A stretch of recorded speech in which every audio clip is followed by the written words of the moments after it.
howlgalkan uu hogaaminayo taliye-xigeenka saldhigga galbeed ee Beledweyne Dhamme Xuseen Xaaji Daahir qaybna ay ka ahaayeen saraakiil ay dhawaan magacawday dowlad goboleedka Hirshabeelle. Howlgalkan ayaa bartilmaameedkiisu ahaa sifaynta kooxaha dhagarqabayaasha ee ku dhuumaaleysta xaafadaha Beledweyne. ciidamadan ayaa mid u baarayay guryaha iyo gaadiidka xamuulka ah, waxaana markii uu howlgalka soo dhamaaday warbaahinta si wadajir ah ula hadlay taliye-xigeenka saldhigga galbeed ee Beledweyne Dhamme Xuseen Xaaji Daahir iyo Dhamme Arfaayo Xuseen Maxamuud. waa Xuseen Xaaji Daahir waxaan ahay taliye-xigeenka saldhigga galbeedka Beledweyne.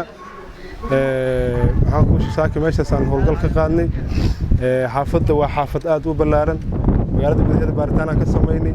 aflameerka tagnay hadana sidii gaadiidka soo gala u baarna. wali hadda wax gacantayna kuma dhicin laakiin waa meel aan wax ku tuhmaynaan waxaan ku sheegay waa daba joognaa. insha Allah har iyo habeen ka harsamahayna. doo ilaahay nimanka nabadiinka waa ogtihiin dalka galbeedkana waxaan ku sheegay dagaal ka socdo barigana dagaal ka socdo.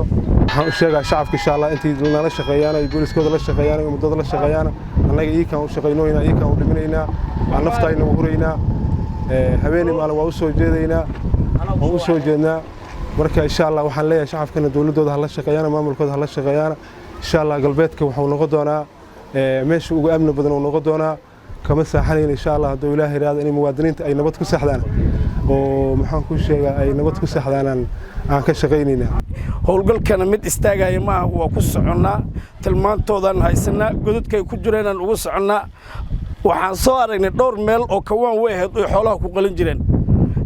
insha Allah idinka Ilaahay waa daba taaganahay xoolada ban inay gowracanayeen uma maleyneen awalda xoolaba ay ka meesha kuma joogin xooladadeed lay dhaqaaleysanayeen haddana waa la iskiga daba imaaday. insha Allah waqtigooda waa dhamaaday. dadka shacabkana waxaan u sheegayaa in ay dawladooda garab istaagaan.